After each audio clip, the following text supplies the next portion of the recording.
आजम साहब, आपको नहीं लगता कि अकाउंटेबिलिटी की बात एक पॉलिटिकल स्टंट हो सकता है नवाज शरीफ की जानिब से? क्योंकि अब राना क्लियर कर दिया राना सनाउल्लाह ने कि भाई आम आम आदमी से हटकर कोई बयानियां सामने नहीं रखेंगे। अच्छा, सबसे पहले तो आपसे सवाल है, क्या आपको लगता है कि नवाज शरीफ वापस आ रहे? मुझे तो जिस तरह से मिक्स एंड मैच देखें सिचुएशन लगती है आजम साहब, अब तो जितना जिक्र वही फहीम वाली बात कर चुके हम नवाज शरीफ की वापसी का, अब तो उन्हें आ ही जाना चाहिए। देखें, आपने राणा सनाउल्लाह साहब का जिक्र किया जी। कि उन्होंने कहा है कि अवाम का जो है ना, उनका बयानिया है अवाम के साथ। बात यह है कि क्लीन चिट की बात किसने की थी? किसने दावा किया था कि क्लीन चिट मिल चुकी है? राणा सनाउल्लाह साहब ने। मेरा ख्याल है उस क्लीन चिट के ऊपर ना कुछ दाग लग गए हैं, जिसकी वजह से ये बार बार जो है ना ये बयानिया तब्दील करने पड़ रहे हैं। अब देखें, वोट को इज्जत दो का बयानिया मुस्लिम लीग नून ने बनाया, लेकिन जब इक़्तिदार मिलता हुआ नज़र आया अपना बयानिया छोड़ दिया, और वही बयानिया पीटीआई ने उठा लिया।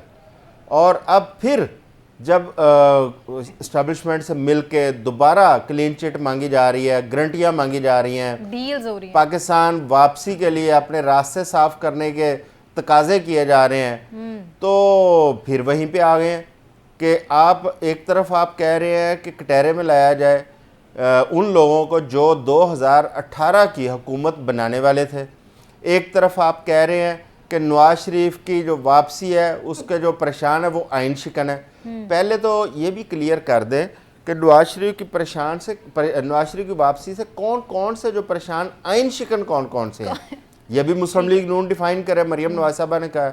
दूसरी बात यह है कि आज से चंद माह पहले तक बाजवा साहब तो बहुत अच्छे थे, उनके लिए बाजवा साहब के लिए तो बड़ी वो उनके खिलाफ तो बात सुनती भी नहीं थे मुस्लिम लीग नून। बिल्कुल।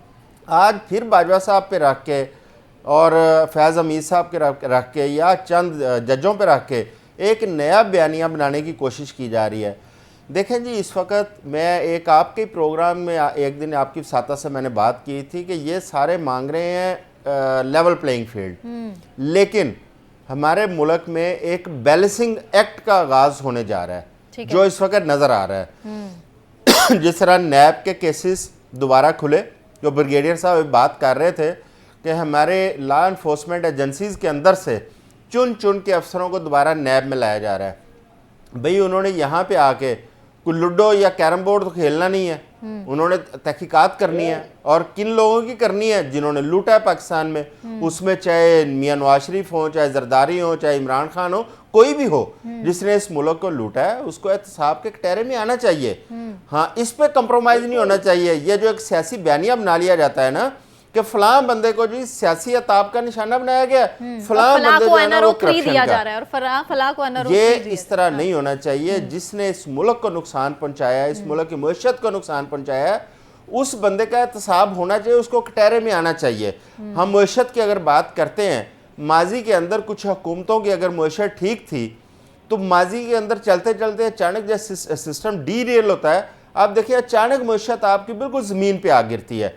ये आपको याद होगा कि जब 2022 के अंदर मिफ्ता इस्माइल वज़ीर ख़जाना थे, उन्होंने पहला बजट पेश किया, तो उन्होंने उससे पिछली हुकूमत के जो उन्होंने अदाद शुमार पेश किए, वही अदाद शुमार आज के जो वज़ीर ख़जाना निगरान वज़ीर ख़जाना नहीं सॉरी वज़ीर सनत व तजारत जी, उन्होंने गुज़श्ता चंद दिन पहले एक प्रोग्राम में बैठ के उन्होंने वही अदाद शुमार पेश किए कि जी 2021-22 में हम 32 अरब डॉलर की एक्सपोर्ट्स कर रहे थे, हमारा 6% उस जीडीपी ग्रोथ था। भाई कौन सी ऐसी आफत आ गई कि हम इन 16 महीनों में हम जिंदा दरगोर हो गए, हम माइनस में चले गए? ऐसे तजर्बे की क्या फ़ायदा हुआ इस पाकिस्तान को? अब वही मियां नवाज शरीफ और वही आसफ अली जरदारी साहब जिन्होंने IPP के साथ मुआहदे किए थे, एडहाक अरेंजमेंट किए थे, उस वक़्त अगर कोई लॉन्ग टर्म पॉलिसीज़ पे गौर कर लिया जाता, पाकिस्तान में बिजली पैदा करने के कोई बड़े मंसूबे लगा लिए जाते, तो आज हम ये पेट्रोल की जो हमारे ऊपर एक आफत है, IPPs का सर्कुलर डेट है, हम उससे बच जाते। इन्होंने IPPs के साथ जो मुआहदे किए थे, आज वो हमारे गले का फंदा बने हुए हैं। हाँ। हम उनको पैसे दे दे के थक गए हैं, अवाम बिजली के बिल देने से कासर है। उसकी वजह क्या है? पेट्रोल से बिजली पैदा कर रहे हैं, IPPs को मुआहदों के मुताबिक पैसे देने हैं। भाई अब ज़रूरत है आप शॉर्ट टर्म चीज़ों से निकल के एडहाक अरेंजमेंट छोड़े, लॉन्ग टर्म पॉलिसीज़ की तरफ जाएं जिससे मुल्क और कौम को फ़ायदा हो।